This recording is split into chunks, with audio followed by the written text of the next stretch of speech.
Yes, there he is. Senate Education Committee, April 18th, a little bit after 1. We're going to go slightly out of order from what's on the agenda because I ran into a little in the hall. And he had said last night, on behalf of VSAC, a couple of modest changes, suggested changes to our omnibus bill having to deal with what was 130, H130. And we have hard copies in front of us here, and it's also posted. And it's H40 draft by 14115. And so if you could just walk us through your for the record, it's Tom Little from Vermont Student Assistance Corporation here to discuss 2 suggestions for the committee's consideration on H480, the Vermont National Guard Tuition Benefit Program, which VSAC has been administering for and collaboration with the Guard since its inception. One of the things I've learned over the years is that you can never read a statute too often because you'll often find something there that you didn't know was there, and that happened here. This was not as a result of any House drafting or this committee's drafting, but in subsection A of the statute, section 2857 of Title 16, there's a program creation section which states that if a degree program is not available in Vermont, then an eligible Guard member may pursue that degree in another state. When you go over to what is page 2 in my materials, however,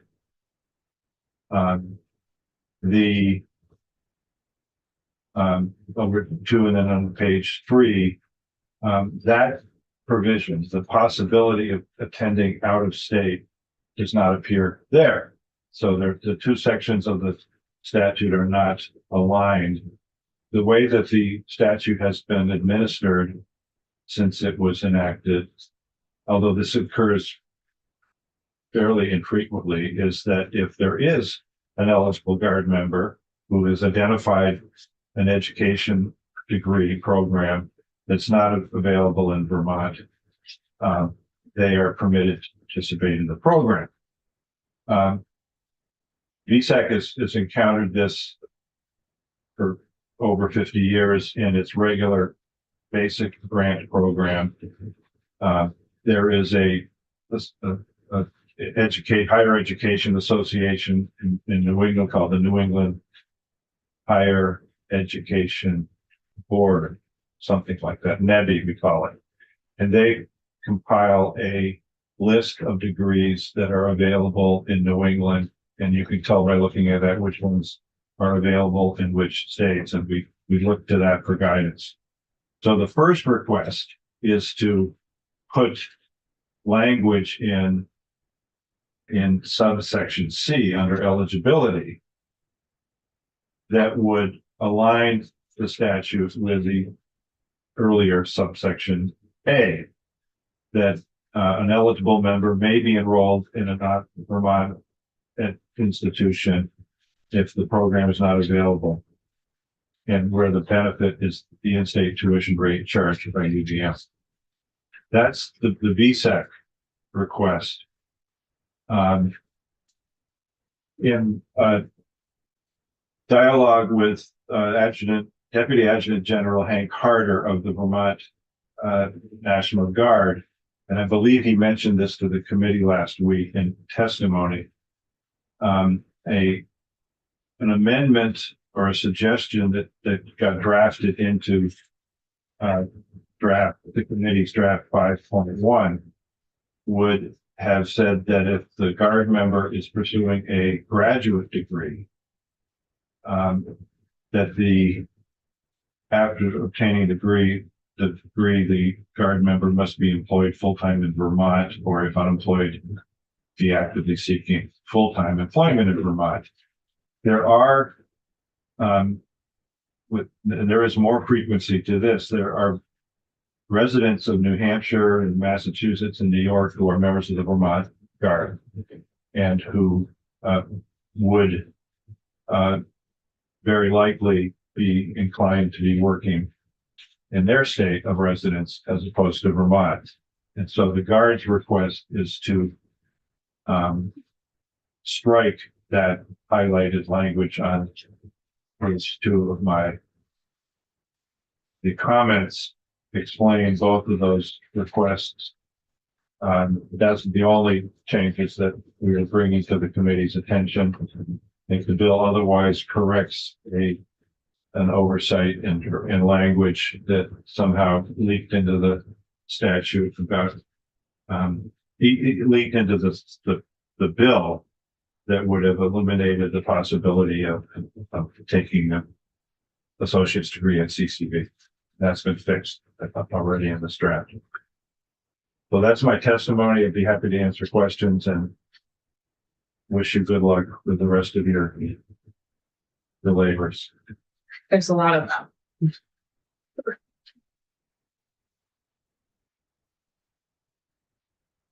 So it's the employment, Yeah, working or seeking work. take that out. And It's taking out a sentence that the Guard would like removed and putting Yeah. a clause in that VSAC is requested. so makes sense to everybody? Well, yeah, I mean, I was just gonna say, I kind of never had a problem with it. It seemed like there was some discussion, oh, well, don't we want them to work in Vermont? But I'm satisfied. I just don't want to speak for. Senator Sheen, are you comfortable with that, with the changes? Yeah, that's fine. Okay. Thank you, members.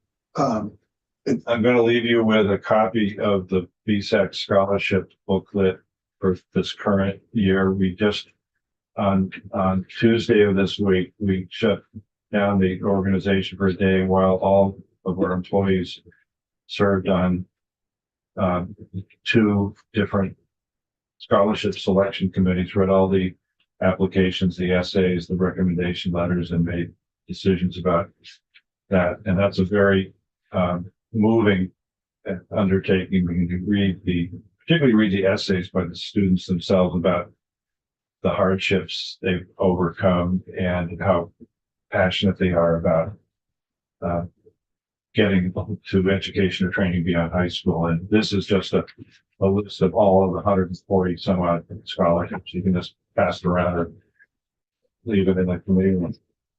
Thank you very much. Thank you. Okay, good luck. See you around town. Yes. Sure, you'll be moderating. So we'll now, so Beth, you've got, you might follow that question. Yes, do you want me to come to the table? Yes, yeah.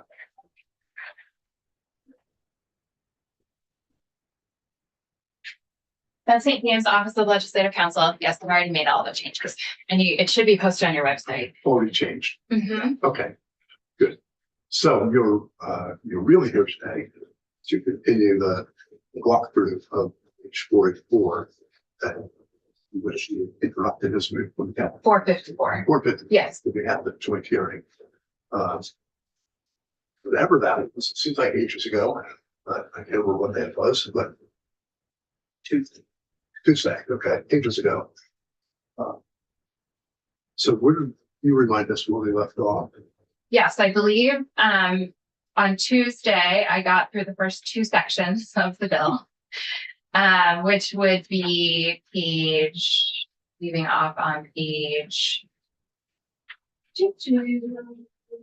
21. So that was the findings and intent section, and then the amendments to the Commission on the Future of Public Education, which includes the creation of the School District Boundary Subcommittee. Do you want to go over any of that again or just keep going? I think we can keep going unless somebody. Is anything anybody wants to touch on again? In the first 20 pages? Nope, okay. Okay. Okay. Would you like me to share my screen? Sure, I guess for people who might be following from elsewhere.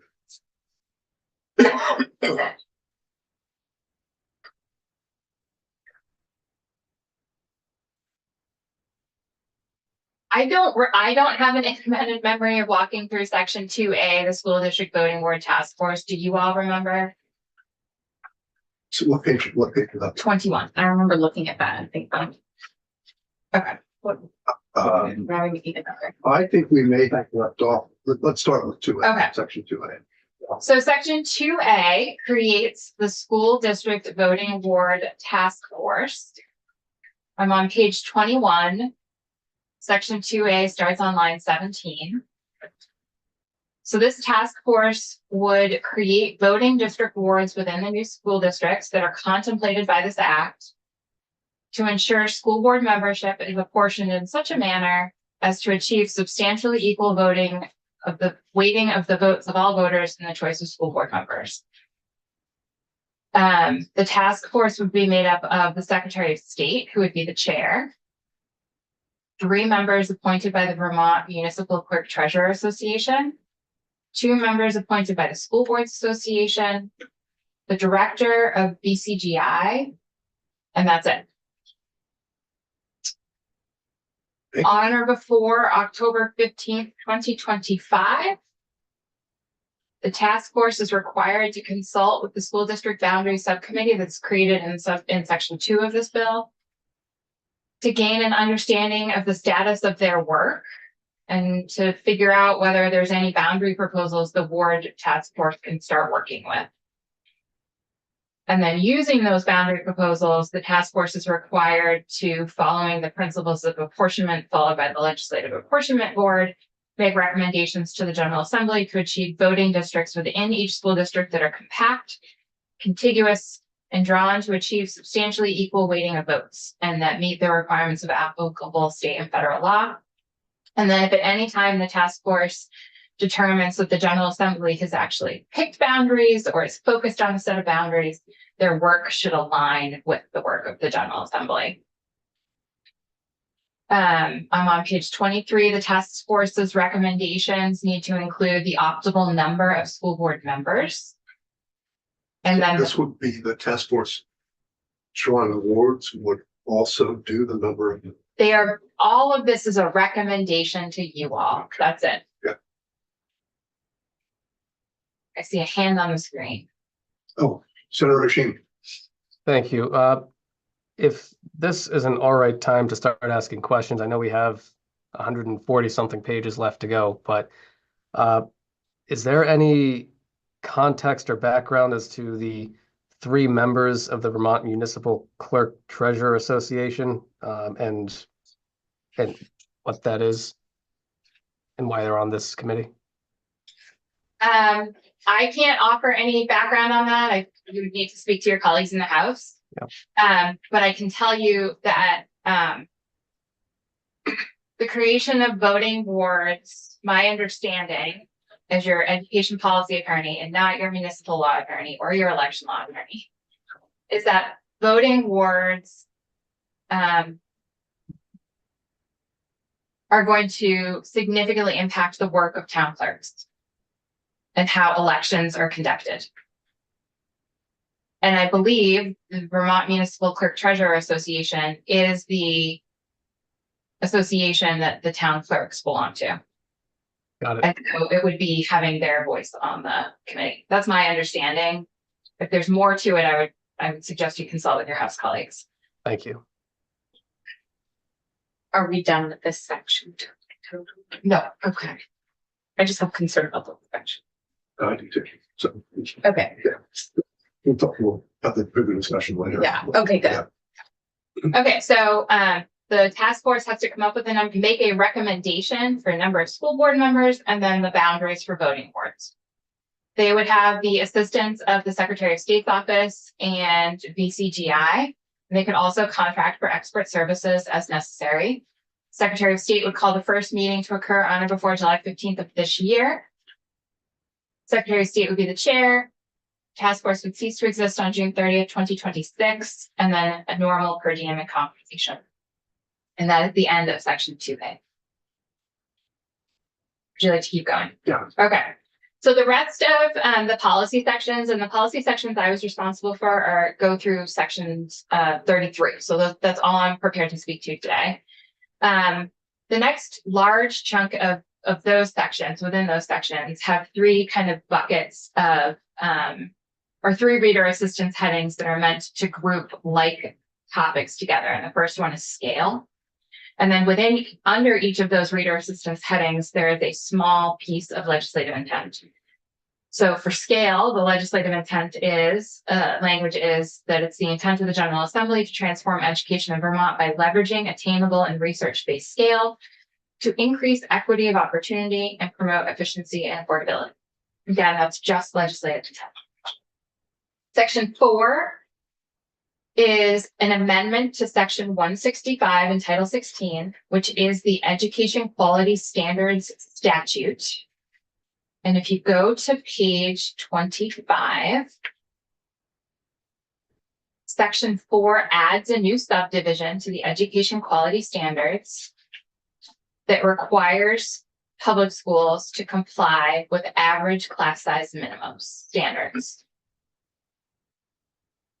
And those, again, in the interest of time, I'm not going to read line by line. I'm just going to give you a higher level overview. So the class size standards are, starting on line 7 on page 25, for kindergarten, the average class size minimum would be 12 students. For grades 1 through 4, the average class size minimum would be 15 students. And for grades 5 through 12, the average class size minimum in all required content area classes would be 18 students. So what the content area classes means is it's actually defined up here as used in a subdivision. Content area means a group of courses within a specific licensing endorsement area. So for example, for English, over all of your English classes, there needed to be an average class size minimum of 18 students. So long as the math worked out, that would mean that you could have an advanced, 18th century literature course with only 6 students in it. So long as all of the other courses, when you add them up and do the math, ekes out to an average in all of your English classes of a minimum of 18 students. Multi-age classrooms for grades K through. And that's district wide. No, this would be per school. It's a school by school. Yes. Okay.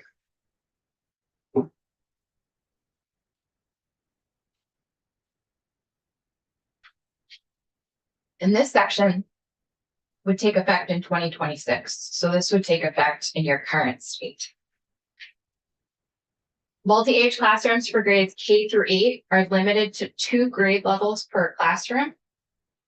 And then on line 15, there's a number of exceptions. So pre-K, CTE, flexible pathways, terminal courses, advanced placement courses, courses that require specialized equipment, and driver's ed courses are excluded from class size minimum requirements, as are small group services for the purposes of providing special education, supplemental or targeted academic intervention, or EL instruction. They're also excluded from the class size minimum requirements.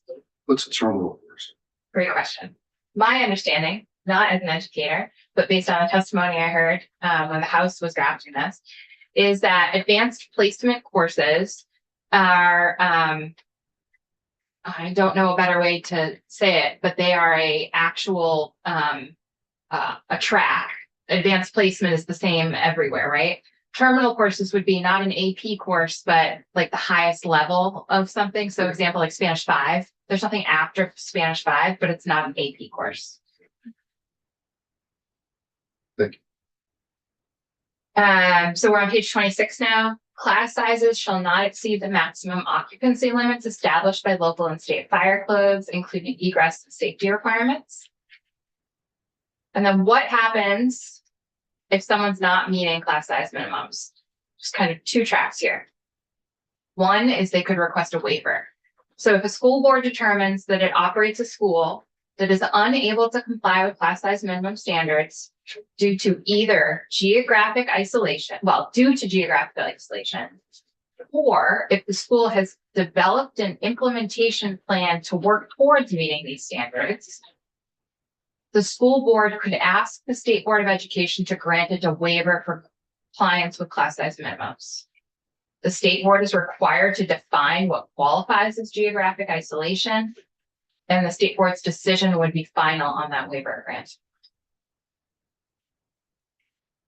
If there was no waiver and the school is not meeting class size minimums, I'm on line 12,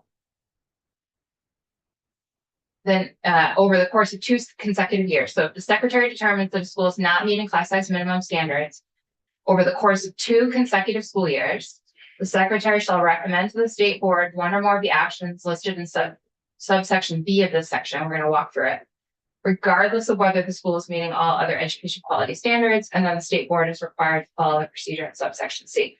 So subsection B and C, all current law.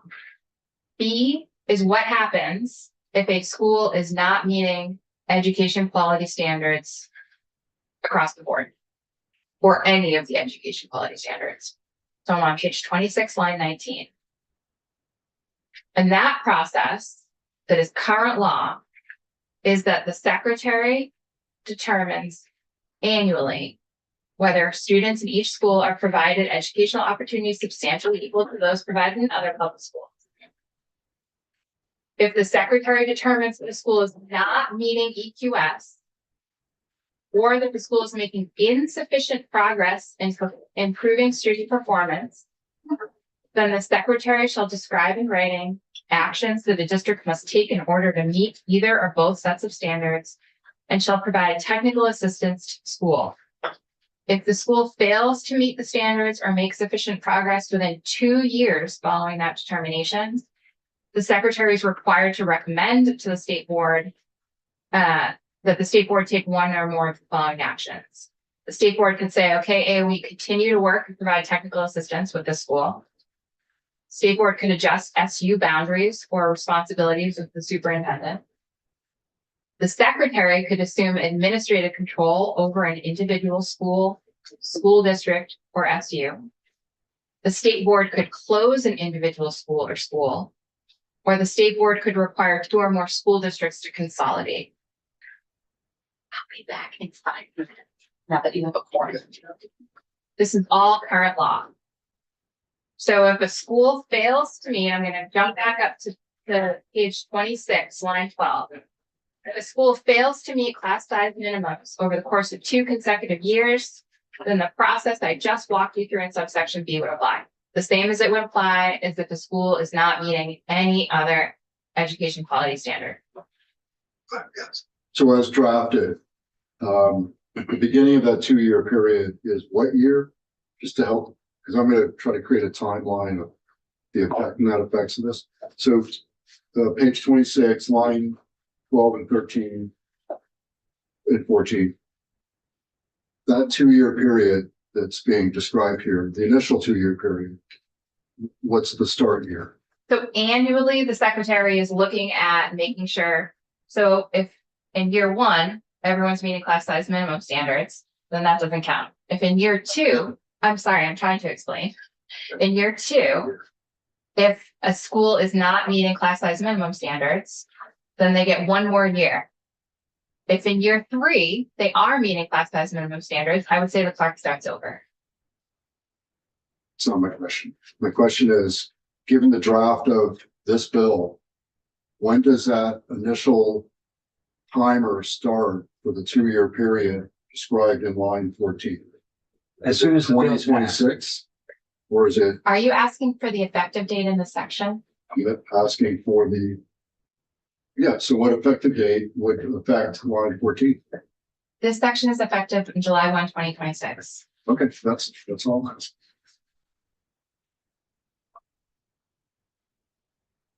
And then subsection C on page 28 is the due process requirements for that, for the process of the state board, reviewing and the secretary reviewing. So it's all current law. And that is, let's see, that is the end of section 4, class size minimums. Section 5, So if I can, I'm gonna take the same, so given this bill gets passed out, becomes the law, 2026 triggers page 26, line 14. A 2-year period ensues for a review or a look at the class sizes, et cetera. Page 27, line 7, another 2-year period starts, which is if a school fails to meet, there's certain remediation opportunities. So in essence, from 2026 until, in this case, worst case, 4 years later is a potential net effect that some of these actions can really start being required by law. Is that fair? the requirement starts on July 1, 2026. I think what you're asking is when would the state board, when's the earliest opportunity the state board would be able to give the secretary administrative control over a school? Is that what you're Right. asking? Then yes, I would say, again, it's going to depend. The clock could start over at many different times. I think the earliest would be 4 years. Okay, that's.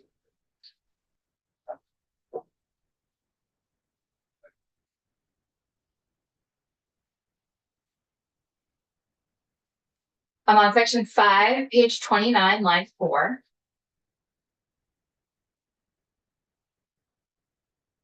Notwithstanding any other provision of law to the contrary, the state board is prohibited from ordering school consolidation or school district consolidation if a school fails to comply with class size minimum EQS and the resulting consolidation would result in school construction costs in excess of the applicable district's capital reserve account until the GA establishes new school district boundaries and takes further action regarding the consequences for failure to meet EQS.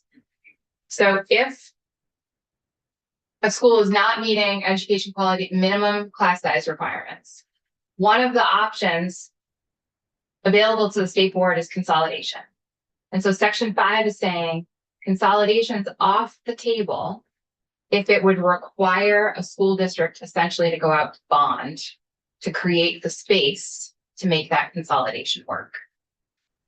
Until you have enacted new school district boundaries and you take further action regarding the consequences for failure to meet EQS.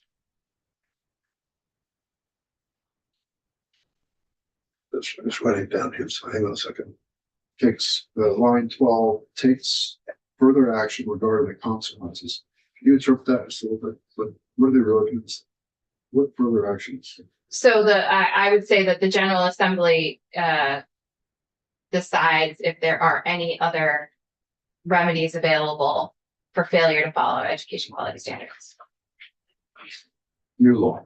Correct.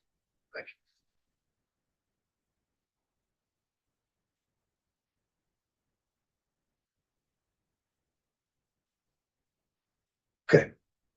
Section 6, page 29, line 14. This is some session law requiring the State Board of Education to do a couple things. In subsection A, we're asking them to update some rules. So subdivision 1 on line 16 requires the state board to initiate rulemaking to amend the education quality standard rules. So the class size minimums that we just walked through are in statute. There's also a rule series. We're asking the the State Board of Education to update the corresponding rules to comply with the minimum class size standards that we just walked through in statute. And they would need to do that, initiate rulemaking on or before August 1st, 2026. And then moving on to page 30, on or before July 1, 2027, they would need to initiate rulemaking to adopt standards for statewide proficiency-based graduation requirements based on recommendations from AOE, and there's a separate piece of session law later on that asks AOE to make these recommendations. But those statewide graduation requirements would take effect in 2027-2028 school year for the freshman class, so for the graduating class of 2031. And then every graduating class thereafter, the graduation requirements would apply to them. So rulemaking would be initiated immediately, like the rulemaking process would be initiated upon passage into law, but Ah, would go into effect 2027, 2028 school year. so my understanding is that rulemaking is considered initiated with filing with ICAR. And so by August 1st, 2026, the state board would need to initiate rulemaking for class size minimum standards. And then for July 1, 2027, for proficiency-based graduation requirements, which would take effect for the 2027-2028 school year. So they should be initiating rulemaking well before then. But that's what the language requires. So that's interesting. So initiate rulemaking means filing with ICAR. I believe that's what it means.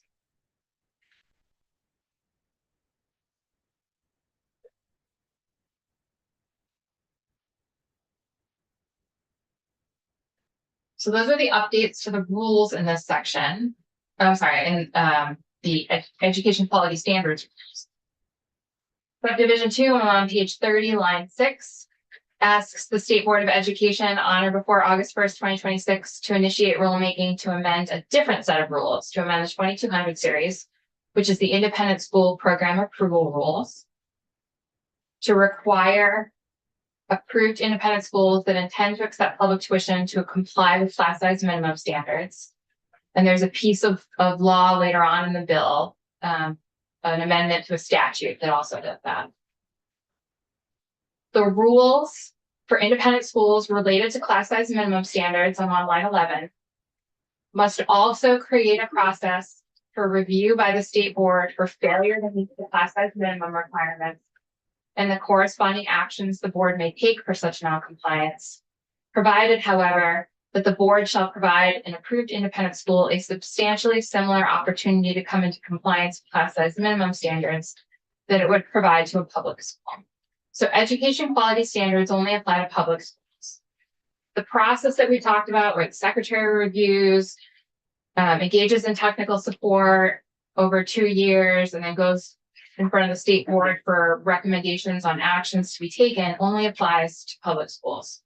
So what this is saying is that the amendment to this rule series, the independent school approval rule series, has to create some sort of process for the state board to review whether an independent school is meeting class size minimums.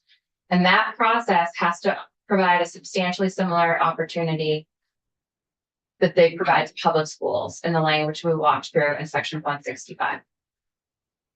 Question.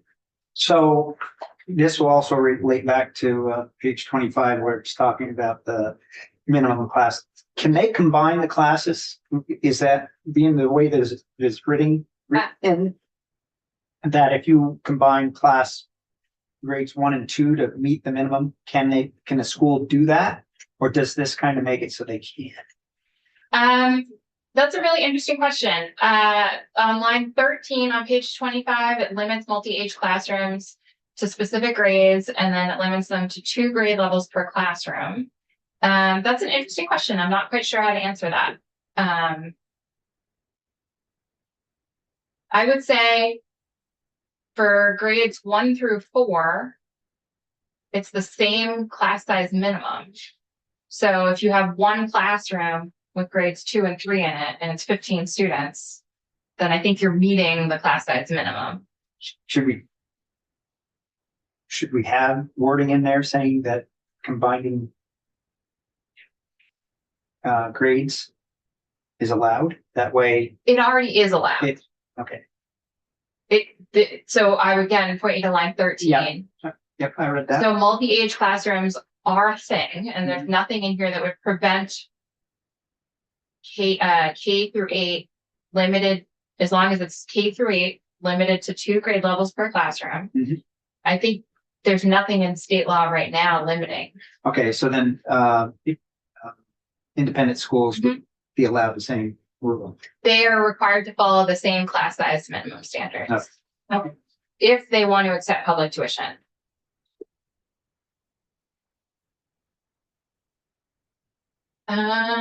So we're going to the bottom of page 30. So we're out of asking the state board to update rules, and we're now asking them to submit a report to you all on or before December 1st of this year, with proposed standards for schools to be deemed small by necessity.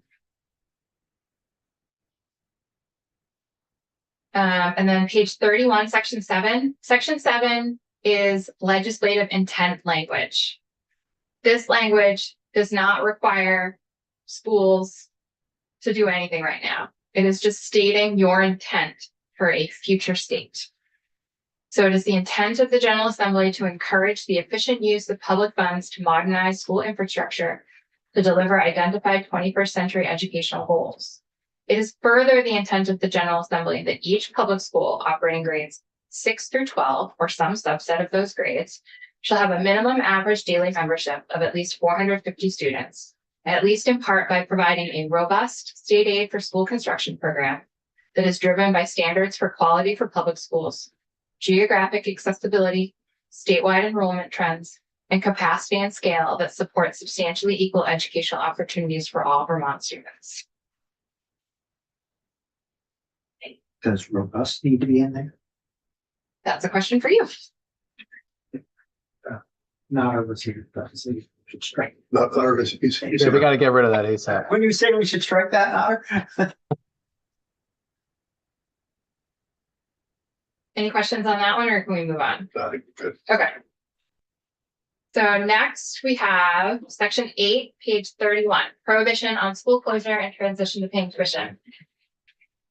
Notwithstanding any provision of law to the contrary, a school district shall be prohibited from closing an existing public school and then providing for the education of its resident students by paying tuition for its students to attend a public or approved independent school chosen by the parents of the district students. So if a school district closes an existing public school and it's unable to provide for the education of its affected resident students in a different school or schools operated by the district, the school district shall provide for the education of its resident students by designating 3 or fewer public schools, I'm on page 32 now, to serve as the public school or schools of the district. Notwithstanding any provision of law to the contrary, if designation is required pursuant to this section, the designation process contained in 16 VSA 827 shall apply to schools operating grades K through 12 or any subset of grades therein. Section 827 is current law. It's the designation law. Designation in section 827 as it exists today only applies to high schools for secondary schools. So this is saying, notwithstanding that, if a school district were required to close or to designate a school and they were designating elementary grades, then 827 would still apply. So does this section apply only to a school closing? If a school closes, yes. It does not limit school districts that are already non-operating. Nothing changed. Correct. Nothing changes there with the section. Correct. It's only closure. Correct. Yeah. So the next several sections are your school construction bill. There were 2 very small non-substantive changes made. Do you want to walk through all of this? Second.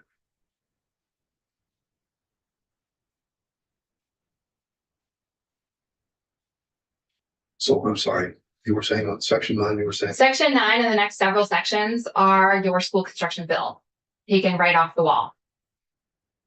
oh. Yeah, we should go through it. Okay. Yep. I think you've already had a walkthrough of this. Yeah, we mean back when, Okay. right? We even had a walkthrough. You've had a walkthrough of this language that I'm about to walk through before. And so I'm just acknowledging, in the interest of time, do you still want to walk through it now? We had that walkthrough in connection with the bill of the wall. Yes. Yeah. It's the same language. Okay. What do people want to do? People want to have it a high levels refresher. Sure. So section 9 is a statement of policy related to school construction. Skip over that. Section 10, I'm at the very bottom of page 32, moving on to page 33, creates the state aid for school construction program, houses it within AOE, and then lists all of the things the agency is responsible for within that program, including reviewing applications, adopting rules, including in part of its budget submitted to the governor, a school construction request, developing a pre-qualification review process for the experts who would be working on these projects, providing technical assistance to school districts. I'm on page 34 now, maintaining a list of school construction projects that have received preliminary approval, making available quarterly progress reports on all ongoing construction, recommending policies and procedures designed to reduce borrowing for school construction programs, conducting a needs survey, developing a formal enrollment projection model, encouraging school districts and SUs to investigate opportunities for the maximum utilization of space, collecting and maintaining a clearinghouse of prototypical school plans, retaining, I'm on page 35 now, retaining the services of consultants as necessary, and then reporting to you all annually about the school construction program. But no timeline on these efforts. This section would take effect July 1, 2026. So when do they? So by July 2026, they have completed these efforts. No, these are duties that the agency would be responsible for once this law takes effect. And the timing of when each one of these pieces is relevant or ripe for the agency to engage in that activity would depend on what's going on at that time. So I don't know that they're going to need consultants on July 1, 2026. It might be July 1, 2035. They figure out they need consultants, but this is the enabling law that gives them the ability to do that.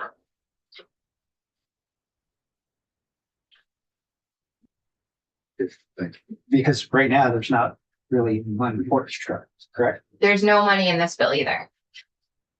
Yeah, but we need to stand up with process and all that. Correct, and that's what we Money, all of us. I do think this is a good place to hear about the Massachusetts School Building Authority and something that has more definition than an advisory board.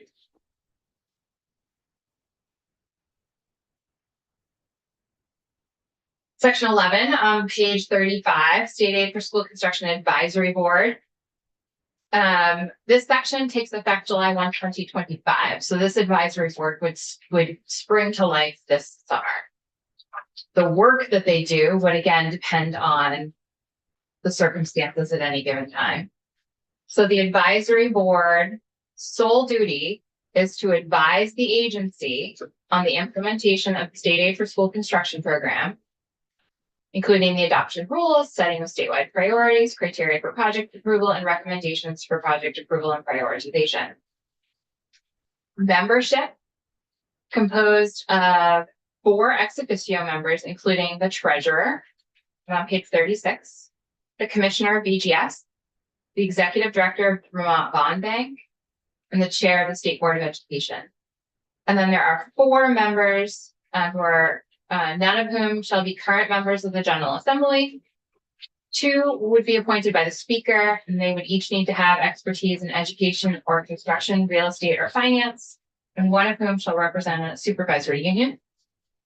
And 2 members appointed by committees, each of whom shall have expertise in education or construction, real estate, or finance, and 1 of whom shall be an educator.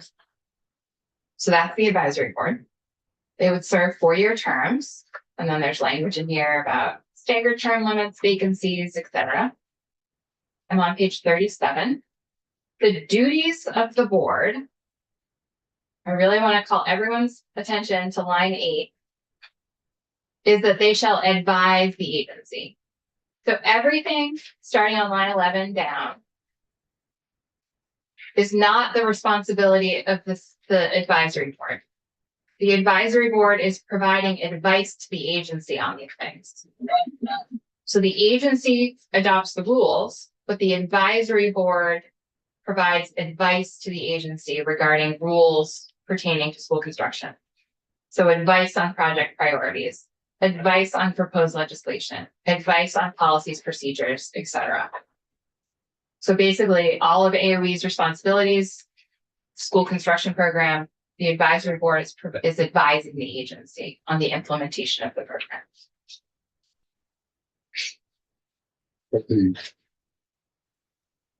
AOE maintains responsibility for each of us. They're just, Yes. this is an advisory body. Correct. So they basically have the final say. The agency does. And they Yeah. have the effort.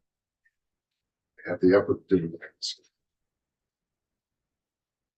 I would love to look at what our school construction program looked like 20 years ago. Yeah, we did have you in, This was, John was primarily responsible for the school construction bill, so I don't know what else he did other than walk through the bill. But we can certainly look at what's in current law. Yeah, I guess like what died in 2007. Nothing died in 2007 other than funding. Oh, okay.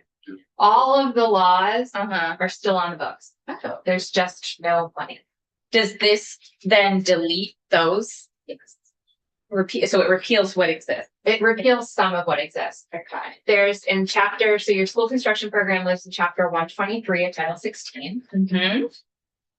When we think colloquially about the school construction program, those sections will be repealed in a couple sections that we'll walk through and replaced with this language that we just walked through. There are several other sections for smaller things like, for example, the energy, what is the energy consulting that you folks have heard some testimony on? Section 3448F. performance-based energy. And yes, Energy. thank you, Yeah. group effort. That section is not repealed in H 454. It still remains on the books. But the overall program for, we need a new school, we bonded for it, how much can we get from the state? Those sections would be repealed and replaced with this. Like I said, I'm on page 39 now. This section would take effect on July 1, 2025, and their first meeting of this advisory board would be September 1st, 2025. On or before. And they would have the administrative, technical, and legal assistant. And then per diem. The on or before, let's see, subdivision or subsection G, I'm on page 39, line 13. This is a little bit of a one-off here. On or before December 15th of this year, the board is required to submit a written report to the House Committees on Education and on Ways and Means and the Senate Committees on Education and on Finance on recommendations for addressing the transfer of any debt obligations from current school districts to future school districts as contemplated by Vermont's education transformation.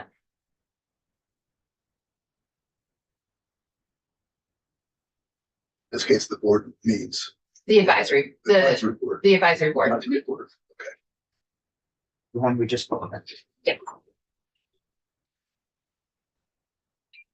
Page 39, line 19, section 12. Prospective repeal proceeded. This is just a sunset. We put sunsets in for all of the standing committees as a way to get the General Assembly to take a look at all of these standing committees to make sure they're still necessary and provide cleanup as you go. So standard would be 10 years. So that's the standard here. So if you took no further action, the advisory board would be repealed on that date. July 1, 2035. So is this on page 39, line 13? Mhm. Is that the only time the advisory board has kind of a deadline for its work? Yes, Otherwise, it's just kind of ongoing on an ongoing basis. yes, they're advising AOE. Mhm. And then AOE is required to submit written reports to you all annually on school construction. Is that, where was that? You passed that? Yes, it was up in section 9.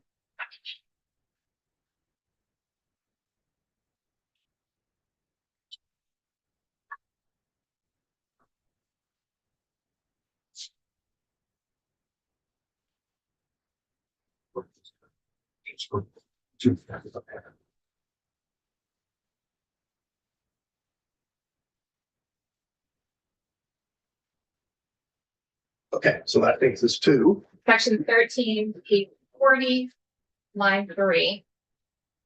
This is the creation of the school construction aid special fund, and here is one of the changes. So it's a special fund to fund state aid for school construction.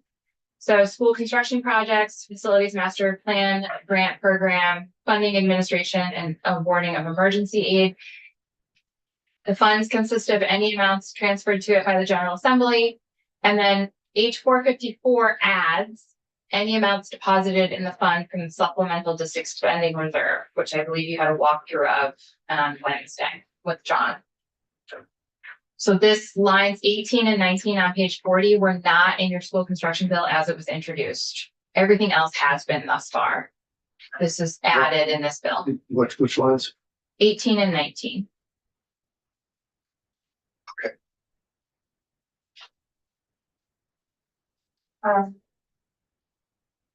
Sorry if I missed this. But I don't see a lot of legal expertise here. And I feel like with school construction or buildings or selling of buildings, that's why I like the idea of like a building authority more than a school construction group, because there's a lot of real estate that needs to be bought and sold and transferred from certain. So did that come up? Is that somewhere else? No, so I think it would be the individual school district's responsibility to do all of that legal work. The state aid for school construction program, as drafted here and as currently operates in the current law, Right. is providing funds and then has criteria and then guidance. But the legal work for the title transfers or the contracts with the contractors or the land purchase, that would all be done at the school district level with their legal counsel. I just don't think it's like a clean setup the way it looks with, like, there's a lot of messiness the districts will have to deal with. And then this is just this full construction money and directing that. And it feels like a mismatch instead of a building authority that kind of holds a sense of governance over buildings when districts change. That's all. Do you think you could get some wording on that? Do you think you could get some language on that? I want to talk to the Massachusetts School Building Authority. I wonder if Will could look them up. I can do it on my own time. But I don't even know who to reach out to. Let's talk about it after. It's we didn't write this, so we. Right. So Senator Hashim. Thank you. I recall that we talked about this briefly yesterday. I think it was during Tammy Colby's testimony, but the supplemental district spending reserve, could you just remind me where where further information about that is located in this bill, or will you be getting to that shortly? No, I will not be covering that. That's not one of the sections that I was responsible for. But I will do a quick word search to take you to that section. Let's see.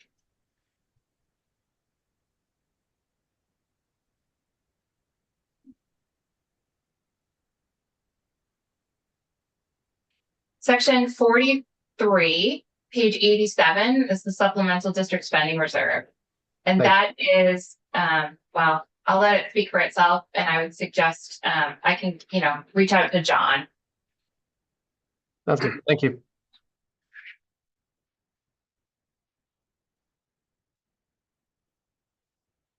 Okay, so there's the special fund, and then section 14 is the approval and funding of school construction projects. And here's the application process, the review process, and what the agency is considering when it's looking at applications. So for example, I'm on page 41, line 13, when reviewing a preliminary application for approval, the secretary shall consider regional educational opportunities and needs, economic efficiencies, suitability of existing buildings, statewide educational initiatives. And then what criteria need to be met if the secretary is to approve a preliminary application. Like all of the information that needs to be in the application.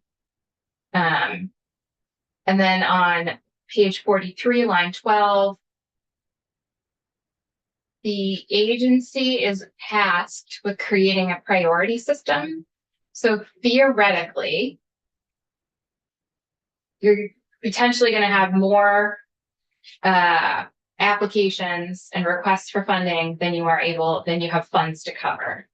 And so this is asking the agency to come up with a priority point system to assign points to projects for money to flow. And I should say eligibility for state aid in this language is predicated on the fact that a school district has already authorized the funds for the bond. They've already voted to approve the bond. The agency is required every year and So they'll be voting to approve the bond before knowing if they have assistance for construction. correct.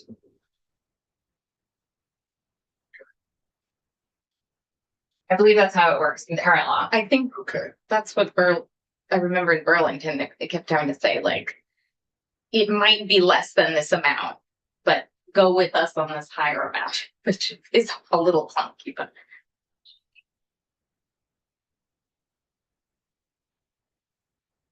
So every year I'm on page 43, line 18.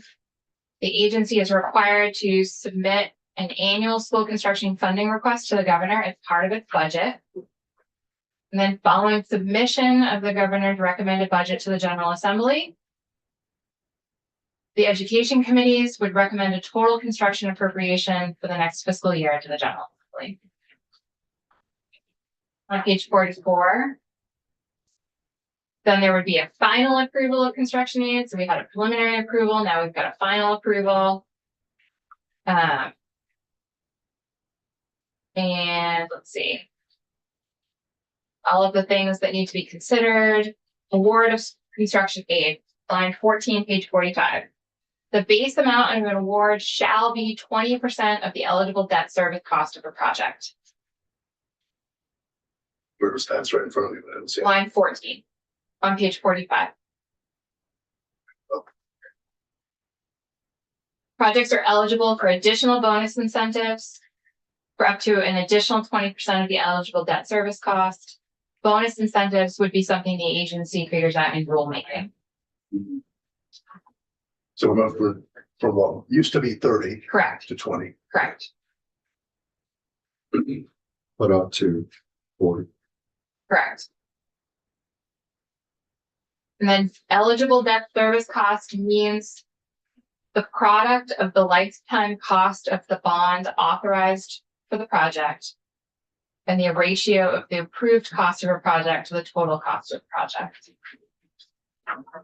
So not all costs in the school construction, not all costs that a school district is going to incur for school construction are going to be eligible for state aid.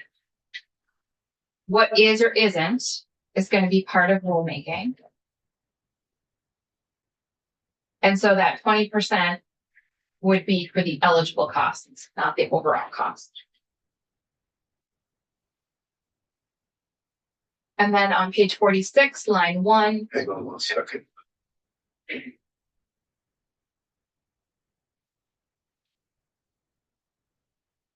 From your experience with House Ed, any reason why they didn't include the incentive criteria to kind of focus?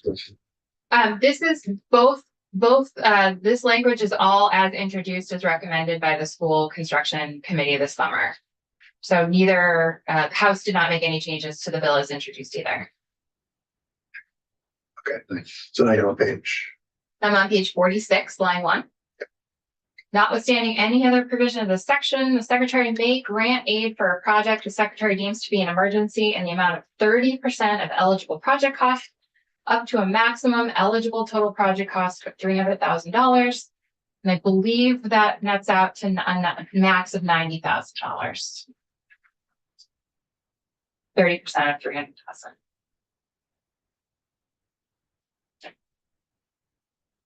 Section 15 on page 46. Appeal language. This is substantially similar, if not the same as what appears in current law, and that is if a municipal corporation, meaning a school district, is aggrieved by an order, allocation, or award of AOE, it may appeal to the Superior Court in the county in which the project is located. So if they don't like how much money AOE is allocating to them, or maybe a denial of their application, they could appeal that to Superior Court. And that is current law.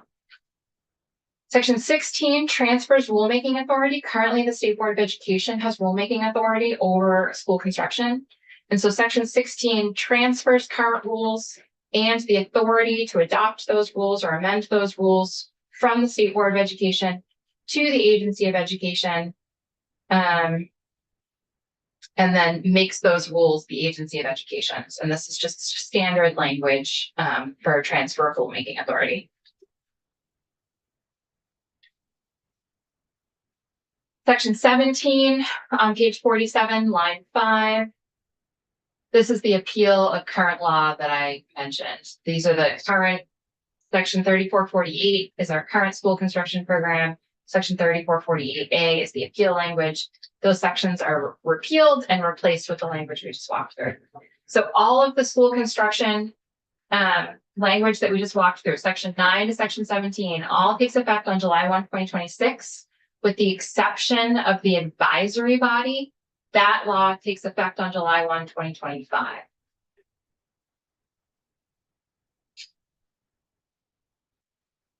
Okay.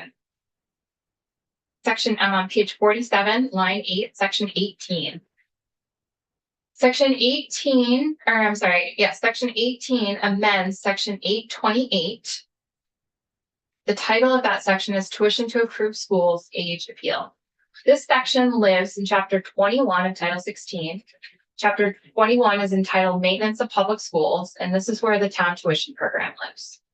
Section 828 is the section that tells a school district what type of school or educational program it is allowed to pay tuition to. So when you hear folks say approved independent schools are eligible for tuition, but recognized independent schools are not, this is the section where that comes from, because recognized independent schools are not listed here. That's as simple as it gets. So the amendments here are saying a school district shall not pay the tuition of a student except to a public school located in Vermont, an approved independent school that is, and it has to meet all of these criteria, located in Vermont, approved under section 166 of this title on or before July 1, 2025.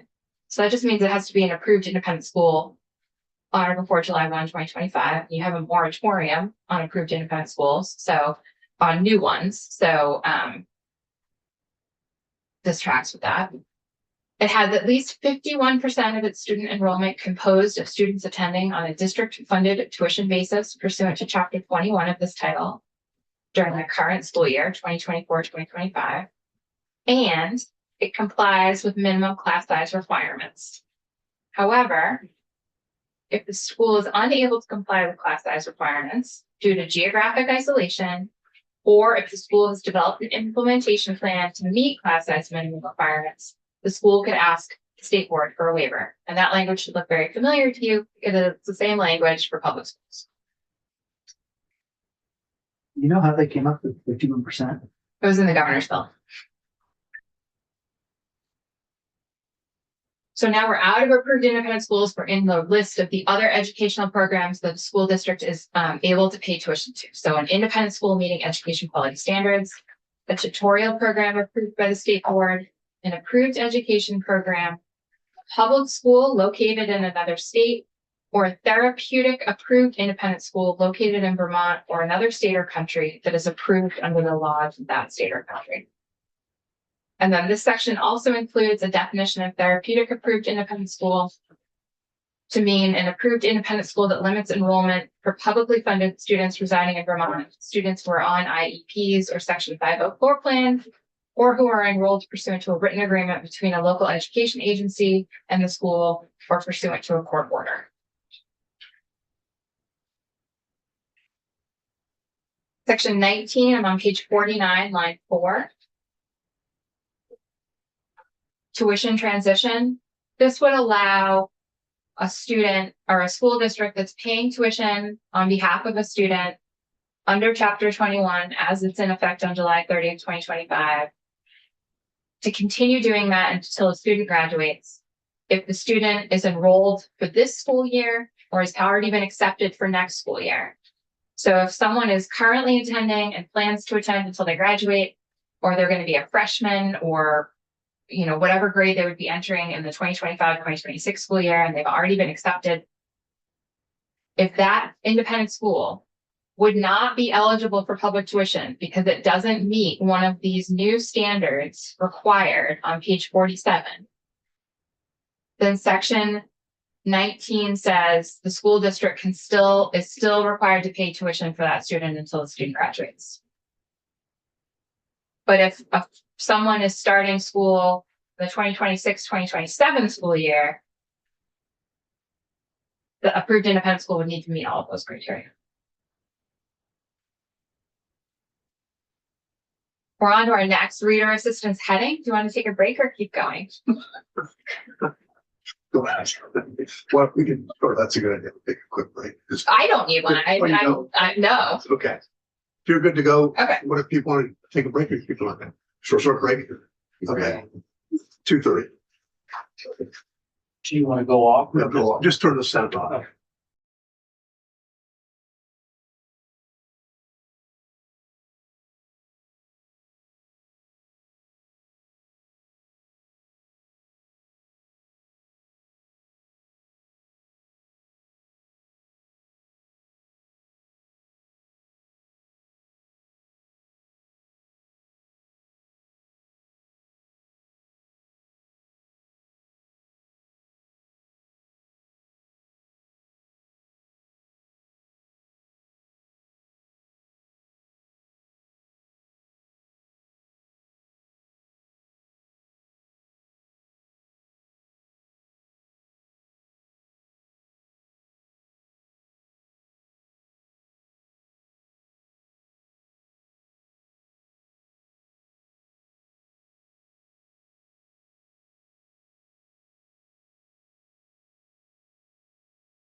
There we are, back to school.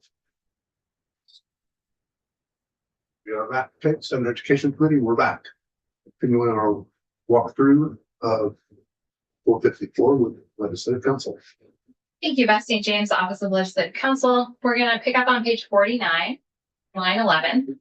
We've moved on to the next reader assistance heading, and that is statewide cohesion.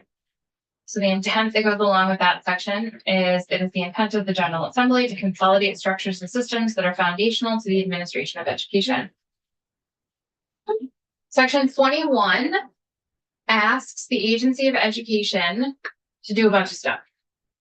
So subsection A requires the agency on or before January 1, 2026 to recommend to the State Board of Education standards for statewide proficiency-based graduation requirements. And you'll remember we walked through language that required the State Board to actually consider those recommendations and engage in rulemaking to create those graduation requirements. The first step is here, AOE making recommendations to them. Subsection B, I'm on the very bottom of page 49, we're going to go on to page 50, is about the statewide school calendar. Yeah. So on or before January 15, 2027, the agency is required to develop and publish a statewide calendar for the public schools, including CTE centers, to be in effect in the 28-29 academic year. And then on or before January 15, 2027, AOE should come back to you all with any amendments in Title 16 necessary based on now having a statewide school calendar.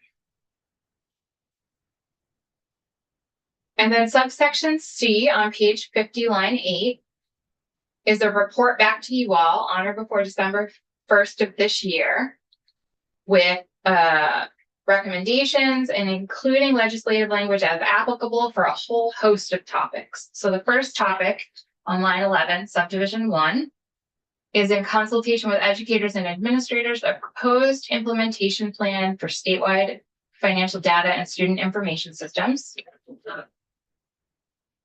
On line 14, subdivision 2, recommendations for a school construction division within AOE, including position descriptions and job duties for each position within the division, a detailed description of the assistance the division would provide to the field, and the overall role the agency would play within the state aid for school construction program. So how are they going to staff their school construction division to meet all of those requirements we walked through in the school construction sections?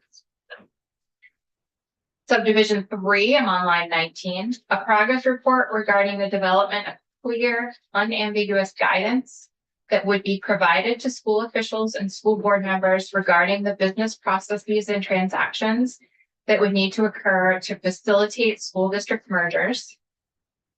I'm on page 51, line 2, including the merging of data systems, asset and liability transfers, and how to address collective bargaining agreements for both educators and staff. The report shall include a detailed description of how the agency will provide support and consolidation assistance to the field in each of these areas and an estimate of the costs associated with such work. And then the last piece for this report is on line 7, page 51. In consultation with superintendents, directors of therapeutic independent schools, special education directors, and in the opinion of the agency, other experts, recommendations for the need of cooperative education services and the oversight of therapeutic schools within the school governance framework, both at a state and local level. And then moving on to the next bucket is state level governance. So the intent section here on page 51 is to ensure that the State Board of Education is the independent, transparent, and public-facing body for public education, and to ensure the board maintains its ability to provide an important outlet for the public to engage in the rulemaking process and regularly provide public comment regarding the state of Vermont's education system. Was section 21 lifted out of the original the draft bill that the Secretary of Education provided, or was it updated? Subdivision 4, line 7, that concept exists in H454 as introduced, but no, the rest of it, I believe H454 as introduced did have the concept of statewide graduation requirements and did have the concept of a statewide school calendar. But having AOE report back to you on all of those concepts, is a little different in this version of self.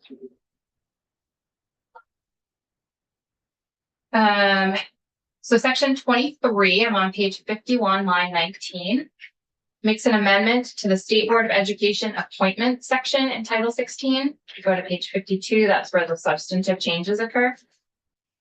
So the membership of the State Board of Education does not change with this amendment. It's still 10 members. What changes is who appoints those members. So 8 members, including the 2 student members, would be appointed by the governor. And then 1 member would be appointed by the speaker and 1 member would be appointed by the Senate Committee on Committees. And then depending on who the appointing authority is, they would then make appointments for expired terms or vacancies, et cetera. So if the House appointed someone and that person left or their term expired, the House would continue to make appointments to that opening. If the governor appointed someone and that person left or retired, or the term expired, the governor would appoint to that position. Section 24 is I'm on page 53 now, line 14 is transition language. So all of the current state board members would continue to serve for the duration of the term they were appointed. And then beginning on July 1, 2025, which is when this section would take effect, for every time there's a new appointment is necessary, the House would go first, the Senate would go second, and then the governor would make all of the appointments that he has and then start over. Or as applicable. So if the House appointee decided to move to Hawaii, the House would still appoint to that seat, that vacancy. And then it would just go on like that in perpetuity until you make a new change. Section 25 on page 54 just makes conforming, well, not really a conforming amendment. This is the removal power. So the governor currently has removal power and this section does not change that. What it changes is who can appoint to fill the vacancy created by the governor removing someone. So what section 25 says is the governor can still remove a state board member for incompetency, failure to discharge the member's duties, malfeasance, illegal acts, or other cause inimical to the welfare of the public, schools. But then whoever made that initial appointment would appoint to fill that vacancy. Section 26 on line 3, page 55 requires the State Board of Education to essentially do a sunset review of all of its rules. So look at all of the rules it has, make a determination as to the continuing need for appropriateness of or need for updating of said rules, and then on or before December 1st, 2026, report back to you all with a recommendation for rules that are no longer needed and a plan to update the rules that are still necessary, including the order in which they propose to update those rules. So if you recall in the budget letter that we were talking, there was a place for the market. There was one of the 50,000 was to get this process started.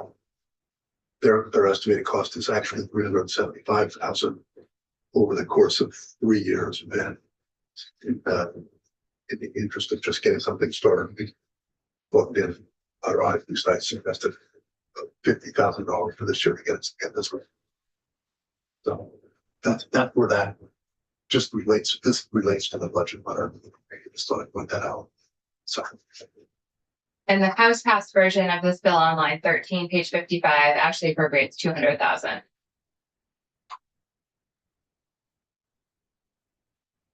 And then, so those were all of the sections that House Education worked on. Now we're going to get into some sections that House Ways and Means worked on. Just out of curiosity, do we know if that 200,000 made the budget? I don't know on the Senate side of things. No, It did not, it was not in the House. Okay, Okay. yeah. Okay. So they took that out. Well, who's gonna put it in? It was never put in. Okay. This bill passed out of the House after the budget had left the House. I would consider this a very good use of the transformation money that the governor. More. Okay, section 27 is an amendment, and as you consider this bill, if this is a concept that continues to live on, I would suggest putting it, nestling it in with the foundation formula sections. This section is an amendment to section 823 in Title 16, which is in chapter 21, which is the maintenance of public schools, the town tuition program. You'll see it's currently titled elementary tuition. This section would strike elementary because this section would be applicable to all grades, K through 12. And what it does is it basically says in a future state, because this section would not take effect until July 1, 2029, the money follows the student for tuition. So on page 56, I guess we'll go up, starting on the very bottom of page 55. Tuition for students shall be paid by the district in which the student is a resident. The district shall pay, on page 56, to a receiving school an amount equal to the base amount, that's that $15,000 figure, multiplied by the sum of 1 and any weights applicable to the resident student under section 4010 for each resident student attending the receiving school. So the base and the weights that are applicable to each student would be the tuition that either a public school or an approved independent school receive under this bill. So the money falls to students. Yes. And like I said, I think this would make more sense later on in the bill. Just making that plug. Is that including CTE? No, CTE is completely separate funding. Separate. Mhm. And this bill does not change any of that. It has nothing to do with CTE. So nothing in this bill. Yep. Besides that, those two The lines you showed intent, us. the intent language. Yep.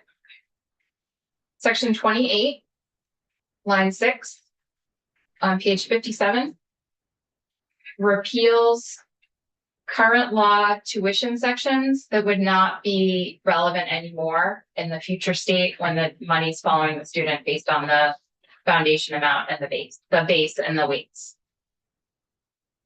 And again, the repeal would not take effect until July 1, 2029. And section 27 would take effect on July 1, 2029, which is the same time that actually, I believe section 27 is contingent on the new school districts taking effect along with the foundation formula. On page 57, line 11, adult education funding. On line 17, subsection B here, there's an update to the inflator used. I don't have any more specific information than that, but I can connect with Julia and John if you do have specific questions. The real substantive pieces here are starts on page 58, line 9. This is an amendment to how adult education funds are allocated. And this language did travel in the House passed version of the budget. I don't know what the Senate is doing with it, but it was in the House version of the budget. So annually, from funds appropriated for this subsection to the agency in an amount equal to 26% of the base education amount for each student who completes the diagnostic portions of an adult education and secretary residential program. Based on the average of the previous 2 years, the secretary shall pay to a local adult education and literacy provider that provides an adult education and secondary credential program an amount that shall be calculated pursuant to the funding formula contained in the State Board of Education rules, adult education rules, and then the 40-60 split remains the same. So what this is doing is, do you want me to go into detail here or just move on? To try to lightly touch it, just to. So the way this is written in current law, if you took out all the underlining and the strike through, so you just looked at what current law is, it says the agency shall pay to an adult education provider an amount equal, I'm on line 12, to 26% of the base education amount for each student who completes the diagnostic portion. The State Board of Education rules that have not been updated since the 90s actually have an allocation formula in them for adult education funding, essentially a weighted formula. So if you meet certain criteria, you get this much. If you meet certain criteria, you get that much. And the House heard testimony that up until recently, adult education providers were being paid under the state board rules from the nineties. up until very recently. Yeah. And that if those rules were to be ignored and there to be payments made for each student on a per pupil basis, essentially, then some places would lose funding. And so this section, I believe, is meant to say, keep the status quo, continue to follow the state board rules. And then on page 59, section 30, we're asking for an update and a report back on how adult education funding should be fixed in the future. Where do the changes need to be made? Is it to the statute? Is it to the rules? What's the right system here? Is it on a per pupil basis? Is it on the funding formula and the state board rules? So the Agency of Education is going to consult with local adult education and literacy providers, come back to you all with a suggestion. And then for fiscal year 2026, starting on line 12, AOE is required to negotiate in good faith to extend the existing contracts with local education and literacy providers for a term of 1 year. And the agency shall endeavor to maintain the terms of the existing contracts to the greatest extent possible. So I would only accept the status quo for another year. I don't know if my feelings are super strong about this, but I don't like reports and studies. And I don't think they give us what we need to resolve things or give the urgency to resolve things. And so I'm just proposing here instead we say in a year, this will go to the per pupil funding formula, period. And if they have a huge problem with that, a discussion can be had in the budget, but I don't see why we wouldn't do per pupil. I think the reason was that some were just getting no money. I don't have any independent knowledge of this. I'm just relaying the testimony that I heard and that, so I would encourage you, if you want to sort that out, you need to hear from the field. Right. But and the areas aren't specific to county, right? Like No. Grand Isle only does have $40,000 they would get, but they're probably not going to have a full-time person in Grand Isle anyway. They're probably going to do something every so often there. So just So this. we're asking for efficiency. No, no, I get your point too, but this report is due this December, so it's fast. Yeah. That almost doesn't conflict with what you're saying, I guess. Yeah, I don't know. I just feel like we start the fight all over again. We don't say where we intend to go. That's all. It's a stylistic question. So I'm not going to die on this hill, but I just don't like when we just get reports and go, what was that and why? We'll note that, make a note. Section 31. Section 31 is the first of 3 sections regarding special education. And it's all session law regarding report backs to you all. So on or before, I'm on page 59, section 16. On or before September 1st, 2025, AOE shall submit a written report to the House and Senate Committees on Education, Ways and Means, and Finance, addressing the factors contributing to growth in extraordinary special education reimbursement costs on page 60. The report shall include detailed information regarding the current state of special education delivery in Vermont, including an update on the implementation of special ed changes enacted pursuant to Act 173. And it shall include a description of the current state of supports for students with disabilities in Vermont and recommended changes to structure, practice, and law with the goal of improving the delivery of special education services and managing the rising extraordinary special education costs as Vermont special education finance system transitions from a census block grant to a weight for special education costs. Ensuring better, more inclusive services in the least restrictive environment in a way that makes efficient and effective use of limited resources while resulting in the best outcomes. Responding to the challenges of fully implementing Act 173 and the lessons learned from implementation efforts to date. Ensuring that the delivery of special ed is responsive to student needs, and addressing drivers of growth of extraordinary expenditures in special education. And then moving on to page 61, the report is required to include an analysis of the costs and services provided for students with extraordinary needs in specialized settings separated by school district operated specialized programs, independent nonprofit programs, and independent for-profit programs. The report is required to include a geographic map with the location of all specialized programs within the state, as well as the following information for each individual specialized program: disability category served, grade level served, the number of students with IEPs, and the average duration of time each student spent in the program over the last 10 years, average cost per pupil, inclusive of extraordinary spending, years of experience, training, and tenure of licensed special education staff, a review of the findings of all investigations conducted by AOE, and a review of the agency's public assurance capabilities with respect to special education programs in all settings, and an analysis of the effectiveness of current oversight or rule and recommended changes if necessary. It's required to include an evaluation of the state of implementation of Act 173, including examples of where implementation has been successful, where it has not, and why. Identification of drivers of accelerating costs within the special education system.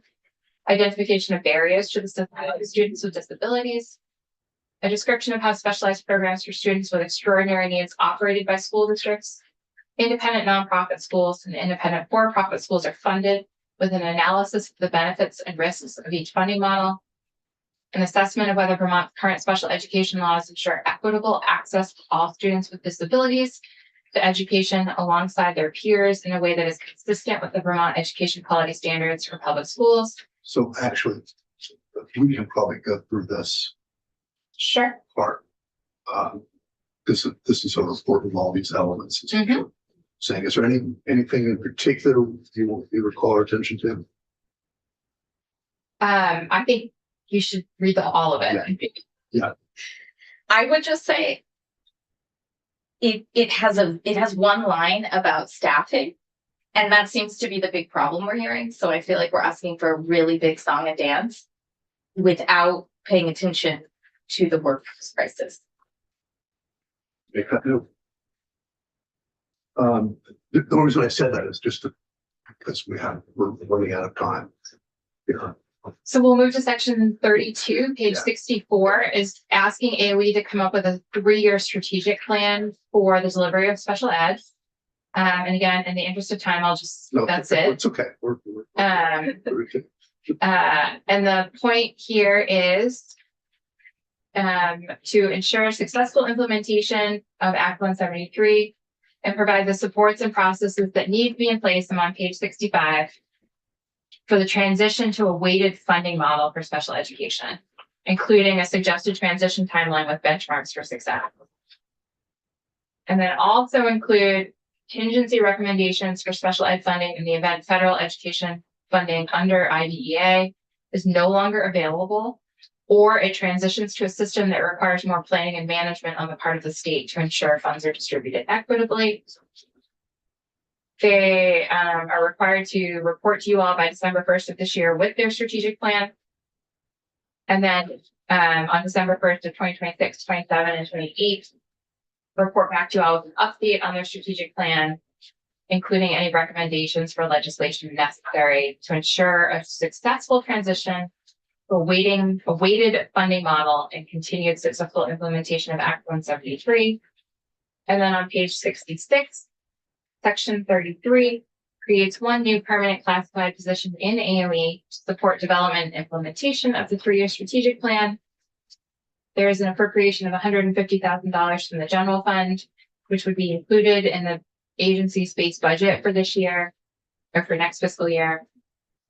The next fiscal year. And then the agency would be required to request funding for that permanent position, just like they request funding for all their permanent positions in their annual base budget request for those years. So the position is, where's the position? Section 33. Page Oh, 66. Okay, Yep. okay, yes, of course. Chair Bongers. Yes, So it talks a lot about Act 173 of 2018. I'm not familiar with that. Is that something that you can just generalize for me? Yeah, Act 173 moved the state from a mainstream block grant for special education funding, so as to a census-based model of funding. we're still in the transition for that. It also updated what special education funding could be used for. So it could also be used for multi-tiered systems of supports in classrooms, like mainstream classrooms, as long as it didn't supplant any education funding or special education funding for IEPs and 504 plans. It's also the act that required approved independent schools to agree to accept students placed in there by their local education agency if they wanted to accept public tuition. And I'm trying to think what else happened in Act 173. So that's not something that's gonna go away because of, it's a block grant. Is that federal funding? No, this is the state funding for special Okay. education. So we are right now, special education is funded through a census grant. In chapter 101 of Title 16, there is a whole section that spells out how the census grant is funded, and it basically takes a district's special education spending under the old law, averages it over a number of years, and then there's a census grant, a base amount that's given to school districts. What's contemplated in H454 as passed by the House is that you are moving in your future state to a weight for special education and doing away with the census block grant. Yep. And so some of these last three sections that I just went over, 31, 32, and 32, are asking the field to come back to you all of how do we set ourselves up for success for that transition?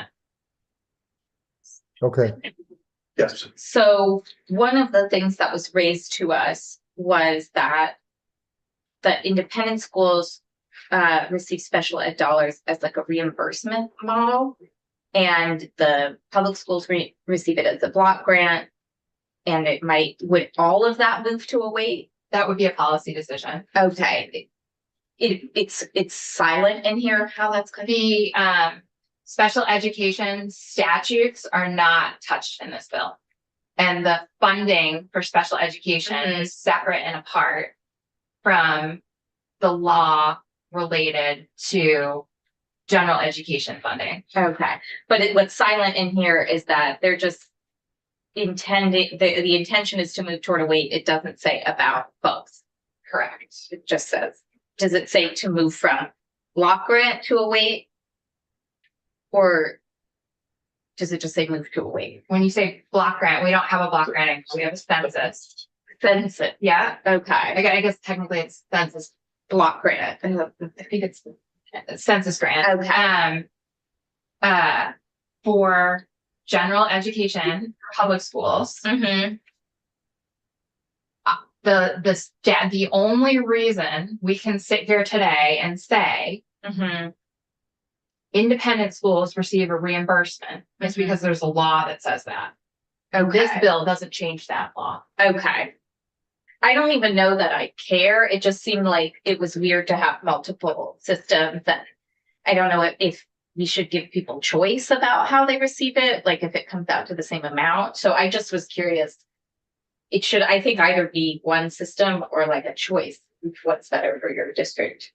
It's, yeah, and maybe something we have to tackle next year. Yeah, Yeah. that's fine. So those are the sections of the bill that I was responsible for, and it takes you right up to the funding. That issue pulled out. Thank you. 259. So we'll switch gears. Tremendous.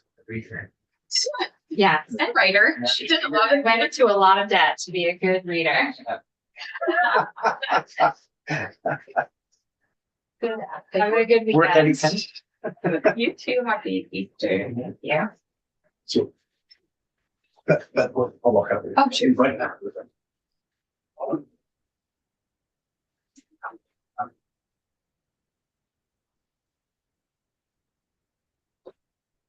You didn't tell even.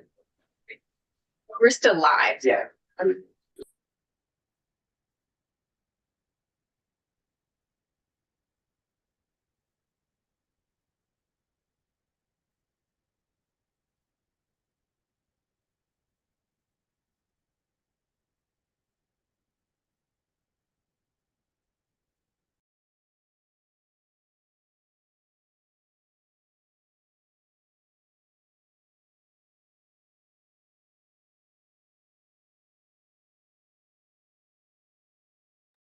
So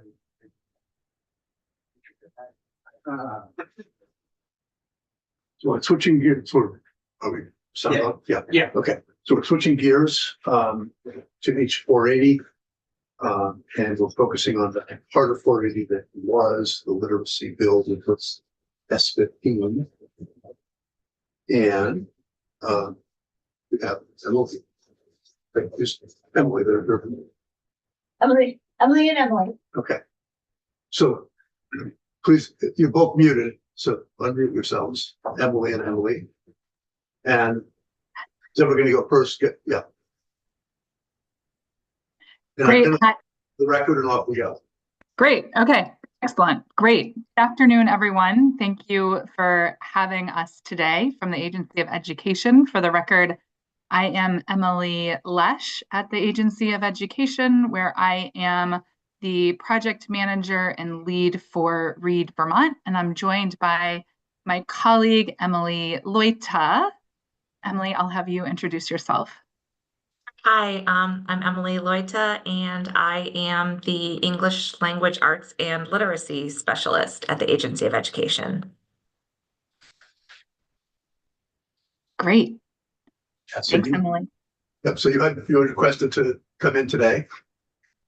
Yes, so I'm happy to just dive right in if that works. Great. So thank you all for having us, and apologies that it did not work for us to be there in person. Emily Loita just wrapped up some work with some educators, and it did not unfortunately work for my scheduling today either. But we're very pleased to be here, and we've been working with the partners in the field and those that brought the language that had been in Senate Bill 15 and that is now in Section 10 of House Bill 480, the Miscellaneous Education Bill, forward. And so what I'd like to do is to walk through four main points that I would like to walk through today. And we also did submit written testimony. I'm sure that I know you all have a lot going on, but hopefully you have that written testimony as well. So the four main things that I would like to cover today are, first of all, our shared goal. And I think this is really critical that we ground this conversation on our shared goal and the agency's goal of increasing literacy achievement for all Vermont students. And this includes students in grades 4 through 12. This also shared goal includes a shared sense of urgency to ensure that all students receive adequate and timely support and the support that they need to thrive as students. And we really applaud the collaboration and partnership between advocates and the Literacy Advisory Council, who I see Cynthia Gardner-Morris and Gwen Chair Carmoli in the room today. So it's great to have them there, and we really applaud the collaboration and partnership that have resulted in this language. So second, what I will cover is our support for the language in House Bill 480. However, we do respectfully request a recommendation around the take effect date for our schools that stems from our sense of urgency to improve literacy scores that have been on decline for the last 15 years, but also the urgency to get this right for our students. And then next, so third, I'll walk through the work that's underway already to support adolescent learners through Read Vermont, which the agency launched in September, and then also our plan at the agency for ensuring successful implementation. And then fourth and finally, I want to emphasize that each public school is required to develop and maintain tiered systems of support, which includes instructional interventions for students who require support. So those are the four high-level items that we'll walk through. So first of all, our shared goal. As they noted, we share a goal with the Literacy Advisory Council, as well as educators, advocates, and those in the field to really promote literacy outcomes across the state. And we also know that this is a long-term, that this work will take time. And so Section 10 of House Bill 480 really presents an important opportunity to ensure that students in grades 4 through 12 who are significantly below grade level receive the supplementary reading support that they need to succeed. And so second, we support the current language in House Bill 480, Section 10, which focuses on providing that supplemental support for those significantly behind, and restores the intent of the prior intent of Statute 2902. So we do respectfully request a revised effective date for grades 4 through 12. And so this really stems from our lessons learned in implementing Act 139, and also the needs that we've been hearing consistently from the field. And so while with a revised effective date, the agency, I want to really emphasize that the agency would begin implementation immediately upon passage. We would in preparation at passage. And we really feel that a revised effective date of July 2026 for students in grades 4 through 12 would ensure that all stakeholders from Vermont students to educators, schools and district leaders and the agency itself would be set up for success. And so I'd like to outline the immediate work that would begin upon passage in a moment. But I do want to make clear before I do that any student who is experiencing struggle right now in Vermont schools are entitled to receive interventions through existing Vermont Statute 2902 that establishes multi-tiered systems of support. And then there's further guidance in the Vermont multi-tiered systems of support, the Vermont MTSS field guide. So the work that we see at the agency as being really critical to being done well, and that will take a little runway or lead time, I'll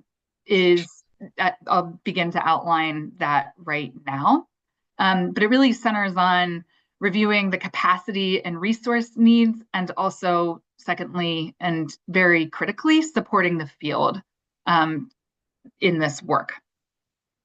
And so it is our responsibility at the agency to provide leadership and implementation support to schools, so to local education authorities, and then this bill also would require independent schools who are receiving public tuition dollars to also follow suit.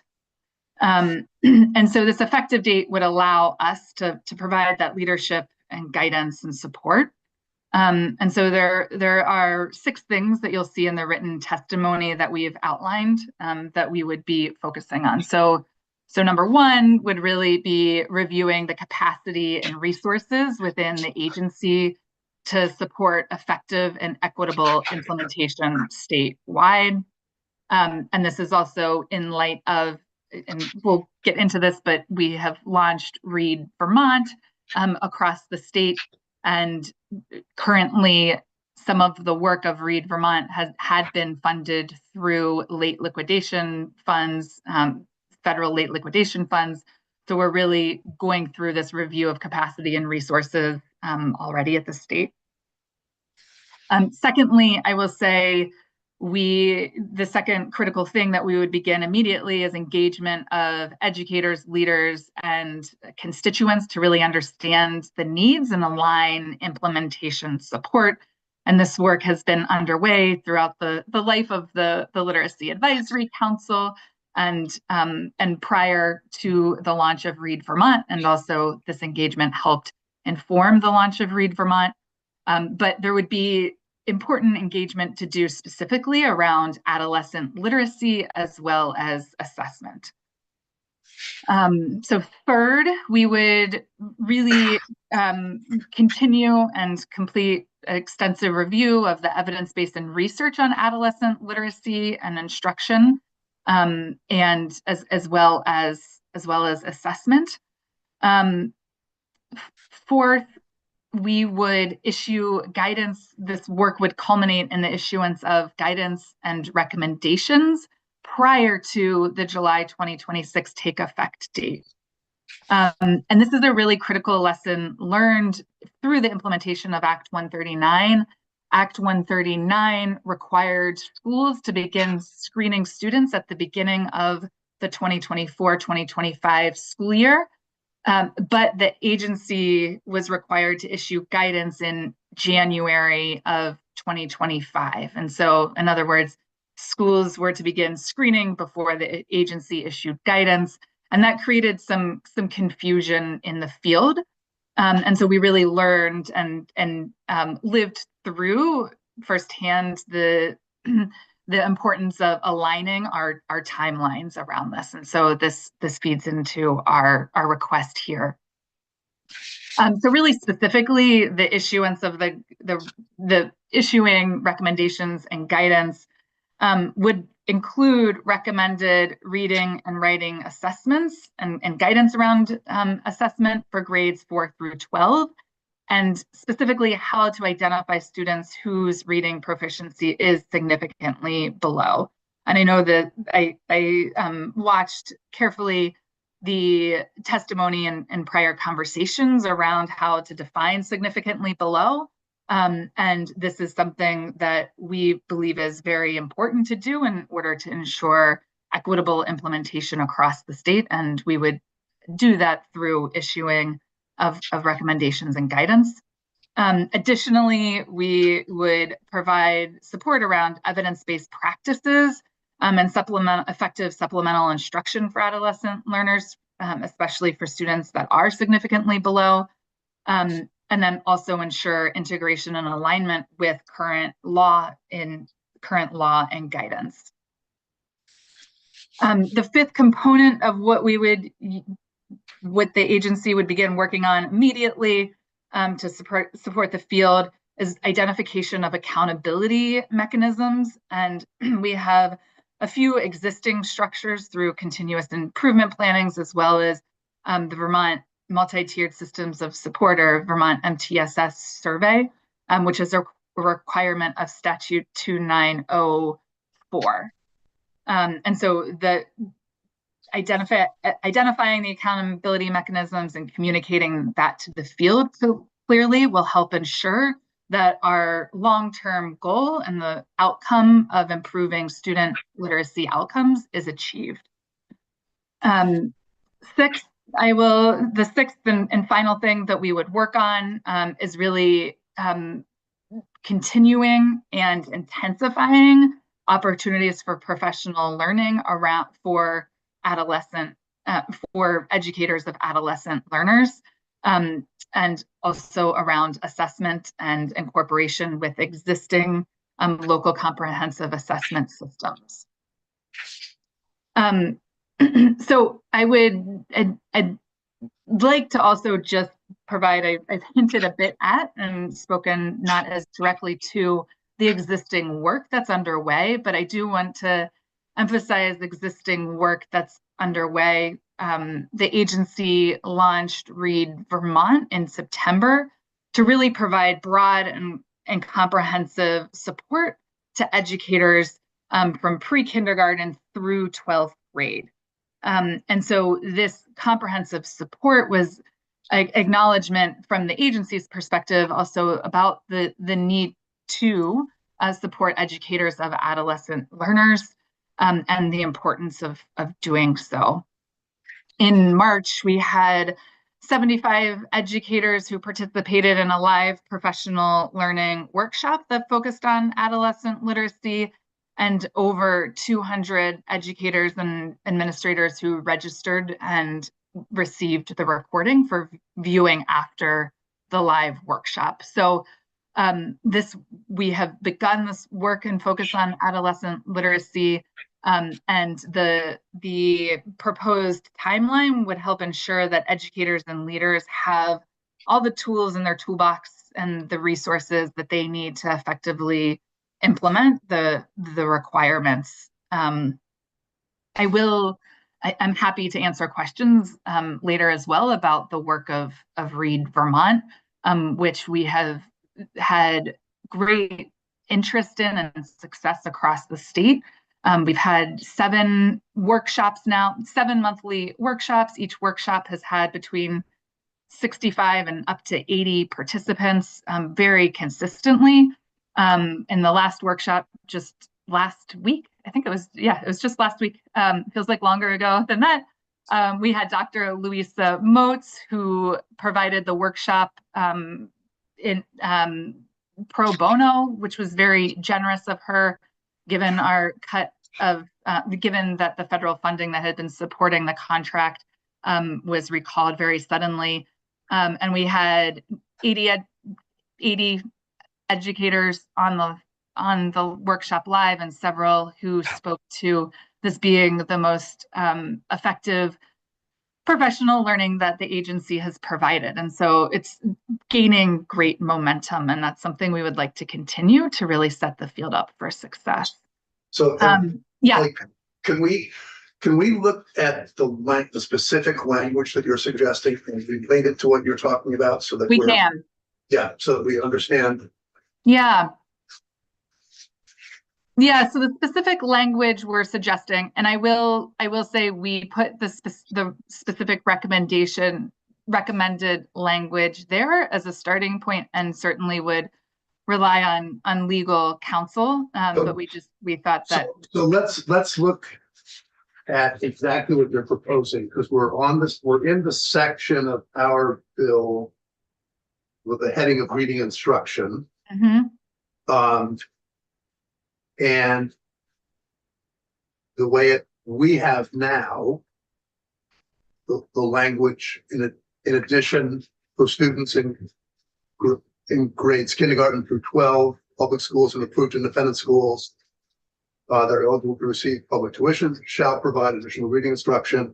And you have suggested that we cross out the language that says for schools in grades kindergarten through 12 public, and then you've also crossed out and approved independent schools that are eligible. So what's going on there? So this is so currently per statute 2907, which was a result of Act 139, students in grades kindergarten through 3rd grade are to receive supplemental support if they are significantly below proficiency based on the benchmarks outlined in the reliable and valid assessments. And Statute 2907 directed the agency to issue guidance on what constitutes below, so issue guidance on those assessments for kindergarten through 3rd grade. And so that's already, so statute 2907 already essentially ensures that students in kindergarten through 3rd grade who are significantly below benchmarks as identified by screeners that all schools are required to provide are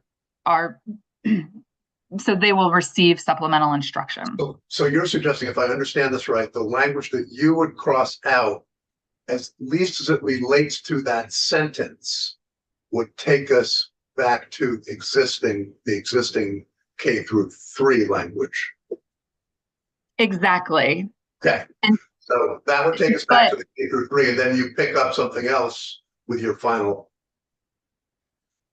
Exactly. So then when it picks up, the second suggestion or addition would be, so it would take us back to K through 3. And as that is covered under statute 2907. And then the addition would be the C1, as you can see in the testimony, which would state that it for students in grades 4 through 12, both public schools and approved independent schools. And I will say the approved independent schools that are eligible to receive public tuition, guidance will be important for independent schools. And we are suggesting a take effect date for C1 of July 2026 in order to provide the guidance and support.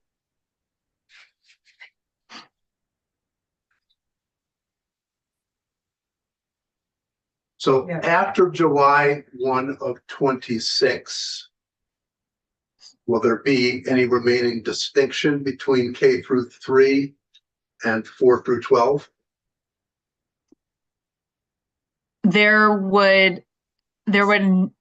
So the remaining distinction would be that, so for implementation purposes, there would not necessarily, but for the distinction that is important is that K through 3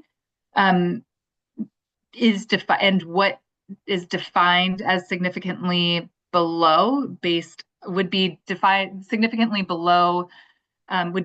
as based upon the universal screeners that are required under statute 2907. Whereas for grades 4 through 12, there are distinctions in the types of assessments and screeners that would most effectively help us understand where those students are and define significantly below. So the difference would be the mechanism for doing the screening, the universal screening. Exactly.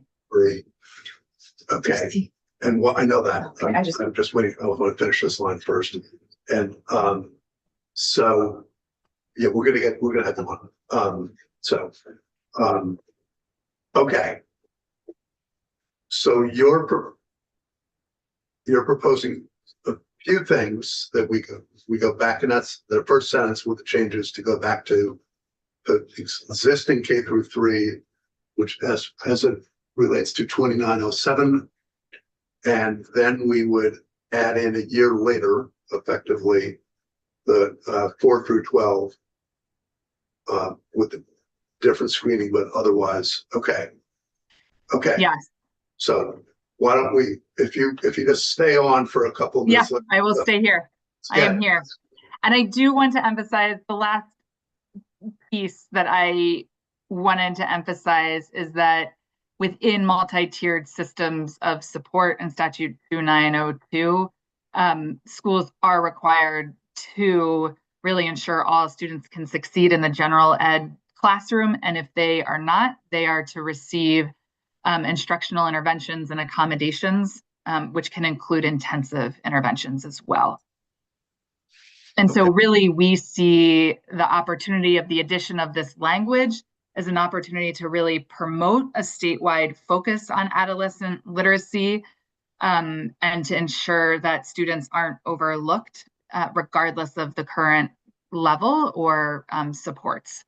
And we know that our literacy scores indicate over the last 15 years there has been a decline. And so we know that we need to there is support that we can be providing to our students to ensure that they are getting what they need to succeed. Okay. So hang on. So now, identify for the record. I'm Gwen Carmoli. I'm the chair of the Advisory Council on Literacy. Hi, Emily and Emily and committee.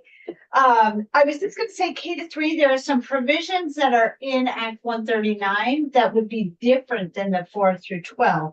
There's universal screening on phonemic awareness, phonics, fluency, comprehension, and vocabulary. That that may or may not happen in grade 4 through 12. You usually start with comprehension as a screener, and then you work your way backward depending on the learning discrepancy that's showing up. Parental notification, evidence-based intervention and instructional practices. So there are things that are particularly preserved for K-3 in Act 139. This is an additional saying that grades 4 through 12 would have, if they're showing up as significantly below, we would provide that supplemental instruction that is rooted in evidence-based practices, but did not have the universal screening on the big 5, the fundamental awareness phonics. So there are some things that are just in the K-3, and then this is adding to that for grades 4 through 12. Okay, and your position on the suggested changes from AOE? I support them, and I want to say I particularly appreciate the delay part, as hard as it is to delay. Schools need lead time. With you were mentioning staffing challenges of school systems. We also have funding challenges right now that are at the federal and at local system level. Schools need to prepare for this, and though they are already providing support for learners, we want to provide more professional learning to the teachers, to the educators, and increase their capacity to provide that supplemental instruction. So I think that suggested date of July 2026 is very helpful for school and supports our learners. Okay, thank you. Question from the committee? Yeah, or go ahead, Emily. I was just going to thank you, Gwen, for that careful overview about what is required for the K-3 assessment and screening.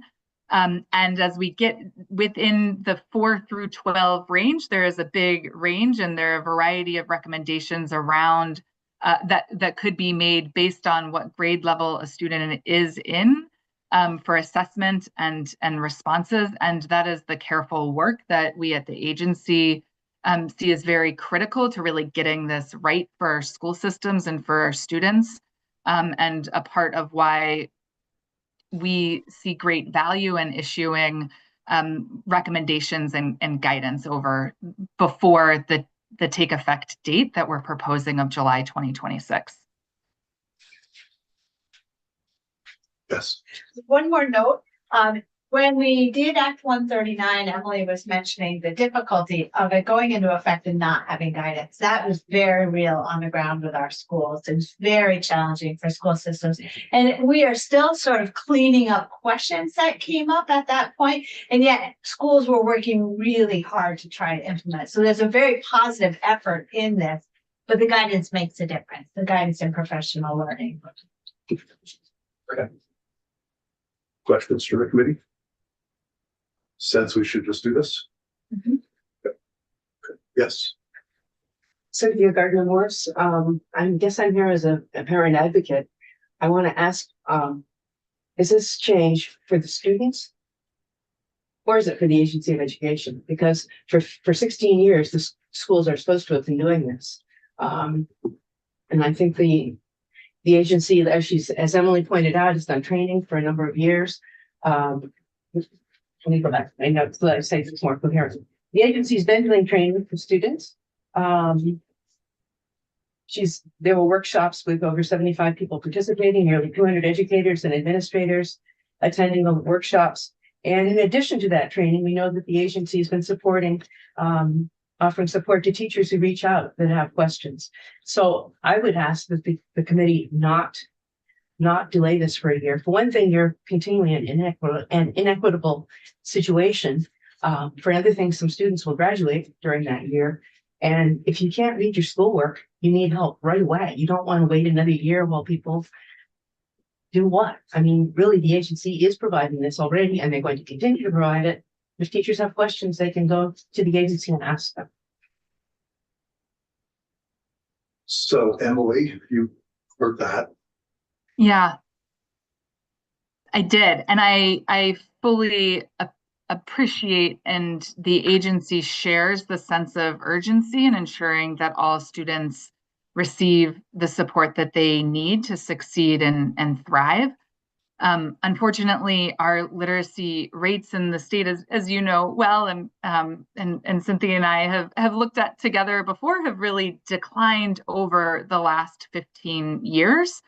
And in the last year, as we all likely know, we dipped below the national average for the first time in our NAEP scores. And so we really see this as a call to action and really emphasizing the need to ensure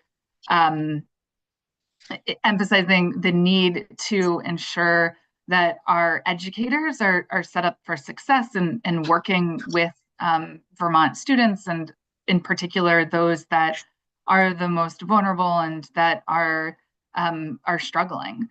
And so right now this is not about not providing support to students who need it. As Statute 2902 does provide and really does mandate that all schools have multi-tiered systems of support, and that accommodations and interventions are provided for students who are not receiving the support that they need in the general education classroom. And it also states that students may receive additional one-on-one intensive support. And so what this year will provide is, and what the language of 480 does, is really ensures that no student, it helps promote a statewide focus on adolescent literacy. It will provide us with time to issue guidance and recommendations, so there's clarity in the field, and that students ultimately are receiving the support that they need. I will share on a very personal level as well, as a parent, and also as a parent, but then more as a sister of two brothers who did not learn to read in high school, that timely support we know is critical. We also know that a systems approach is what is going to help us move the needle to ensure that all students are receiving what they need, and that the support is sustained, and that we have the right systems in place over time to support students. Yes, so So you're just saying you need this extra year to get in better alignment, have people in place? Because Cynthia is saying, hey, we can start this now. You're saying wait a year. Cynthia's saying you're doing it all now. I don't understand why you need to wait a year. I'm just trying to understand what she's saying to what you're asking. So what I will say that what we have right now in place is we have Statute 2902, which requires multi-tiered systems of support and intervention for students who are struggling. That work will continue. What an additional year take effect date would do, it would allow the agency time to issue guidance for the field and clear recommendations around how you assess and how you identify a student who is significantly below, and to also define what significantly below means. Thank you. So just define. I have one. yeah. Go ahead. I mean, if I hate making Friday afternoon suggestions, but it could be 6 months from now instead of a year. I mean, guidance, often when we're asking an agency to do guidance, we don't necessarily say next legislative year. We say like take the fall and get the guidance out by November 15th or something. I mean, I honestly hear both sides. I just don't know that we're going to resolve it well right now. So our suggestion really really focuses on the implementation date for schools. With the July 2020, or so the July 2026 date. That makes sense because it's not in the middle of a school year. I mean, if you can't do it in September, then that helps me work the one sentence. And so that's why July 2026 would be to prepare for, so that they would have the support over the following school year to prepare for then the next school year.